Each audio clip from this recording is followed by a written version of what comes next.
بسم اللہ الرحمن الرحیم۔ ہلکے سے شور کی آواز پر اس کی آنکھ کھلی۔ اس نے مندی مندی آنکھیں کھول کر دیکھا۔ اندھیرے سے آنکھیں مانوس ہوتے ہی وہ ہڑبڑا کر اٹھی۔ یہ اس کا کمرہ تو نہیں تھا؟ کہاں تھی وہ؟ اس سے پہلے کہ وہ بدحواس ہو کر دروازے کی جانب بھاگتی، اس کی نظر سائڈ ٹیبل پر رکھے فریم پر پڑی۔ اس کے دماغ نے کرنٹ کی طرح اسے پیغام دیا۔ ایک ایک کر کے ذہن کی ساری پرتیں کھل گئی۔ اس کی آنکھوں کے آگے اندھیرا چھا گیا۔ وہ دونوں ہاتھوں میں سر تھامے بیڈ پر ڈھیر سی گئی۔ اوہ خدایا، یہ کیا ہو گیا میرے ساتھ؟ صرف چند گھنٹوں میں اس کی زندگی کیا سے کیا ہو گئی تھی۔ کیوں کیا آپ نے ایسا؟ آپ جانتے تھے میرا کوئی بھی نہیں ہے اس دنیا میں، پھر بھی آپ نے مجھے دھتکار دیا۔ کیوں کیا آپ نے ایسا بابا؟ آخر کیوں؟ آپ نے مجھے کچھ بھی نہیں دیا۔ میں نے آج تک گلہ نہیں کیا آپ سے، لیکن اتنی بے اعتباری۔ دادا کہتے تھے کہ بیٹیاں انمول ہوتی ہیں، پر آپ نے تو مجھے تنکے سے بھی ہلکا کر دیا۔ کیوں آپ کو اپنے خون پر اعتبار نہ آیا؟ پہلے ہی میری زندگی میں کون سی خوشیاں تھیں جو آپ یہ دیکھنے میں باقی تھا؟ مجھے بے مول کرنے سے پہلے ایک بار تو سوچا ہوتا۔ آنسو اس کی آنکھوں سے گرتے جا رہے تھے۔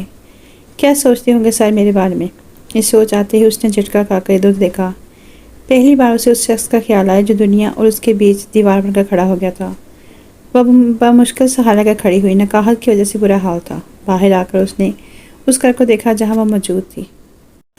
2 کمرے، کچن، برآمدہ اور آگے چھوٹا سا صحن تھا جس کے کونے میں گیٹ لگا ہوا تھا۔ گھر چھوٹا مگر صاف ستھرا تھا۔ دھند چھٹ چکی تھی مگر سورج ابھی نہیں نکلا تھا۔ وہ ننگے پاؤں صحن میں آ کر بیٹھ گئی۔ آکاش، یہ سب خواب ہو، کوئی ڈرونا خواب۔ آنکھ کھولے اور سب کچھ سیٹ ہو جائے۔ اچانک اس کو ڈور بیل کی آواز آئی۔ ایک اجنبی جگہ، دوسرا خوف کا احساس۔ وہ اپنی جگہ پر مزید سمٹ گئی۔ دوسری بار دستک کے بجائے کی ہول میں چابی لگنے کی آواز آئی۔ چند سیکنڈ بعد بھاری بوتوں کی دھمک اس کے قریب آئی۔ وہ اس کے پاس آ کر رکے۔ اس کا سر کچھ اور جھک گیا۔ اس میں اتنی سخت نہیں تھی کہ وہ سر اٹھا کر اس شخص کو دیکھتی جس نے اسے دنیا کی نظروں میں معتبر کیا تھا۔ کچھ دیر بعد وہ کمرے سے واپس آئے اور ایک براؤن شال اس کی طرف بڑھائی۔ اٹھ جاؤ حنال، اندر چلو، باہر بہت سردی ہے۔ وہ چپ چاپ اٹھ کر ان کے ہمراہ اندر آ گئی۔ چائے؟ انہوں نے ایک کپ اس کی طرف بڑھایا اور دوسرا کپ خود پینے لگے۔ طبیعت کیسی ہے آپ؟ ٹھیک ہوں، اس نے سر ہلایا۔ دیٹس گڈ، پھر کل سے یوں نہیں جانا سٹارٹ کریں، بہت لاس ہو چکا ہے آپ کا۔ اس نے حیرت سے انہیں دیکھا۔ وہ تو ایسے بات کر رہے تھے جیسے کچھ ہوا ہی نہیں۔ اسے اپنی طرف دیکھتا پا کر وہ پھر سے گویا ہوئے۔ میں جانتا ہوں جو کچھ ہوا اس کو بھولنا آسان نہیں ہے، لیکن آپ فی الحال ہر چیز چھوڑ کر اپنی پڑھائی پر توجہ دیں۔ I know it will be tough but you can do it. حنال، جب آپ غلط نہیں ہیں تو کیوں ڈر رہی ہیں؟ لوگوں کو فیس کرنا سیکھیں۔ ہم غلط نہیں تھے، یہ وقت ثابت کرے گا۔ اللہ پر بھروسہ رکھیں۔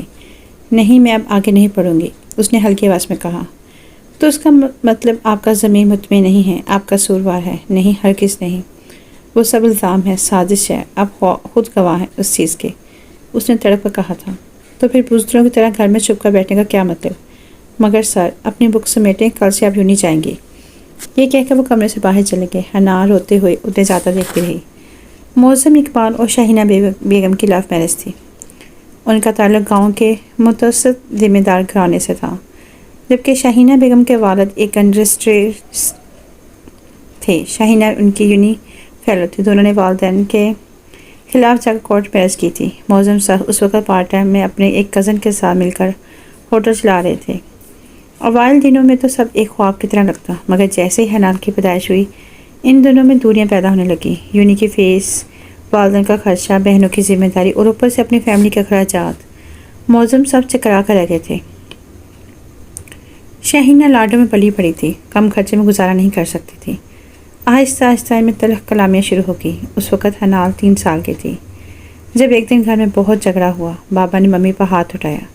شاہینہ نے رو رو کر گھر پر سر پر اٹھا لیا اور فوراً اپنے ڈیڈی کو فون کر دیا۔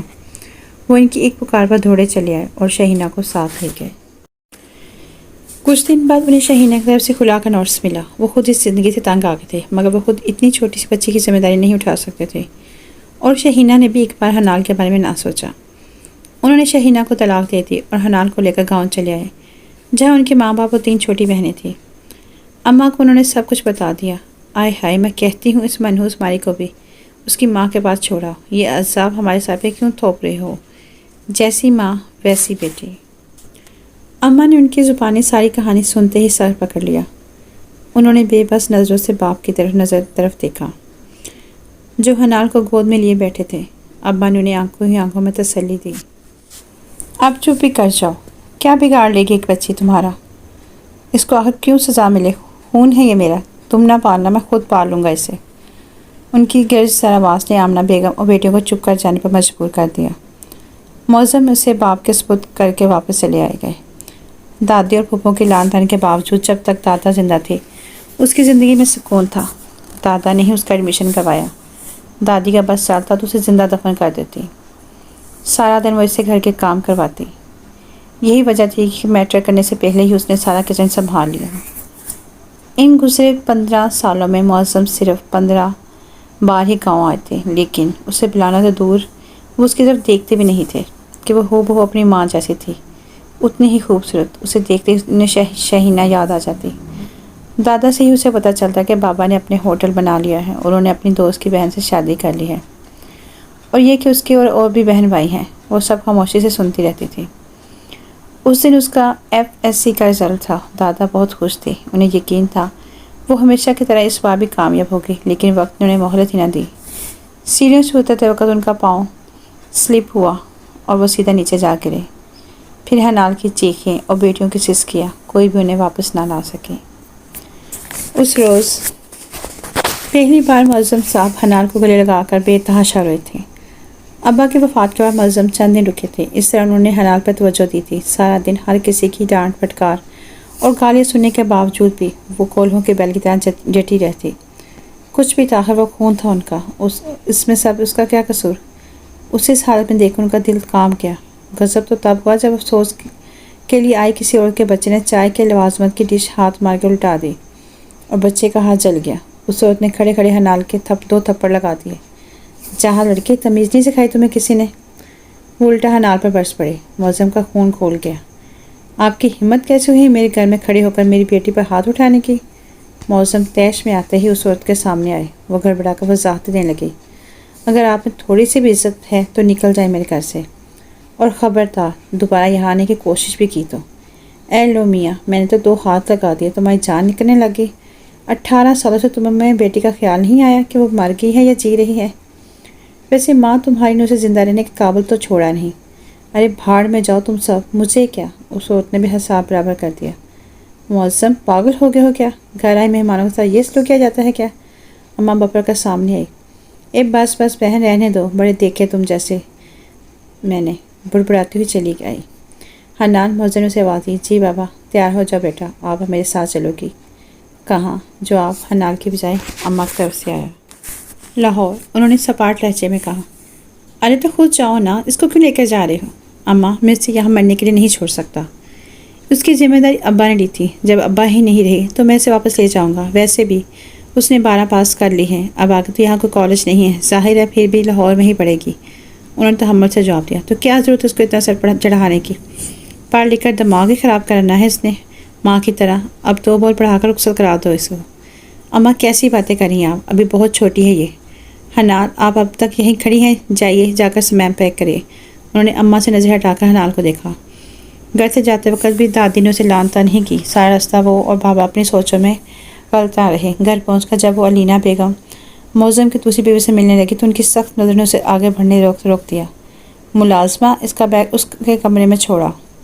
کچھ دیر بعد بابا اس کے کمرے میں آئے۔ بیٹا، جس چیز کی ضرورت ہو بلا جھجھک کہنا، کل میں آپ کا یونی میں ایڈمیشن کروا دوں گا۔ اگر علینا کوئی سخت بات کہہ دے تو اگنور کر دینا، وہ زبان کی ذرا تیز ہے۔ عرش اور آنیہ اپنی نانی کی طرف گئے ہیں، شام میں ان سے ملاقات ہوگی۔ چلو آپ ریسٹ کرو، کچھ دن لگیں گا آپ کو ایڈجسٹ کرنے میں، بٹ آہستہ آہستہ سب ٹھیک ہو جائے گا۔ عرش اور آنیہ اس سے ملاقات ڈنر پر ہی ہوئی۔ وہ دونوں بہت اچھے انداز میں اس سے ملے۔ آنیہ اور وہ ایک ہی کلاس میں تھی، جبکہ عرش فرسٹ ایئر میں تھا۔ اس کا اور آنیہ کا یونی میں ایڈمیشن ہو گیا تھا۔ آنیہ کبھی موڈ میں ہوتی تو اسے سراخا پر بٹھاتی، ورنہ وہ اسے بلانا بھی گوارا نہیں کرتی۔ وہ کیمسٹری میں آنر کر رہی تھی، جبکہ آنیہ بایو کیمسٹری کی اسٹوڈنٹ تھی۔ گھر کا ماحول اب بھی ویسا ہی تھا، صرف عرش ہی اسے بات کرتا۔ بابا بھی ہفتوں اسے بگانا رہتے، صرف یونی جا کر ہی اسے زندگی کا احساس ہوتا۔ علینا اور آنیہ ہر وقت اس کو گھر سے نکالنے کے منصوبے بناتی رہتی۔ ان کی کوشش ہوتی کہ معظم کو حنال نظر ہی نہ آئے۔ معظم بھی جیسے حنال کو یہاں لا کر بھول ہی گئے تھے، لیکن جب علینا نے اپنے بھائی شجاعت کے لیے حنال کی بات کی تو معظم صاحب کی سخت نظروں سے گھبرا کر وضاحت کرنے لگی، تمہیں فکر کرنے کی ضرورت نہیں ہے، میں جانتا ہوں اس کے لیے کیا اچھا ہے اور کیا برا۔ انہوں نے قطعیت سے انہیں انکار کر دیا۔ پہلے وہ 2 سیمیسٹر کا رزلٹ اس کا جتنا شاندار تھا، آنیہ کا اتنا ہی کمزور۔ وہ سارا دن اپنے کمرے میں بیٹھی پڑھتی رہتی یا پھر ٹیرس پر کھڑی سڑک پر آنے جانے والی ٹریفک کو دیکھتی۔ کمرے سے بلا وجہ باہر جانے کی اس کو اجازت نہیں تھی۔ بقول الینا منہ اٹھا کر ادھر پھرنے کی بجائے اپنے کمرے میں رہا کرو، خواہ میرا بی پی ہائی کروانے کی ضرورت نہیں ہے۔ وہ اس کو بابا کے پاس تک نہ بیٹھنے دیتی۔ اگلی بار کا رزلٹ اس کا پہلے سے بھی بہترین رہا تھا، اس لیے اب آنیہ اس کو دشمن اول سمجھتی تھی۔ اس کی ذہانت اور قابلیت کی وجہ سے ٹیچر بھی اس پر توجہ دیتے۔ وہ بہت سے اساتذہ کی فیورٹ تھی۔ ہاشم جو کہ آنیہ کا منگیتر تھا، اب اکثر ان کے گھر آنے لگا، اس لیے الینا اور آنیہ نے اپنی کوششیں تیز کر دی۔ اسٹوڈنٹ، آج آپ کا بایو کیمسٹری والوں کا کمبائنڈ پریکٹیکل ہے، 10 منٹ کے اندر آپ سب لیب میں موجود ہوں۔ کیمسٹری کے لیکچرار سر زیاد نے پوری کلاس کو متوجہ کر کے کہا۔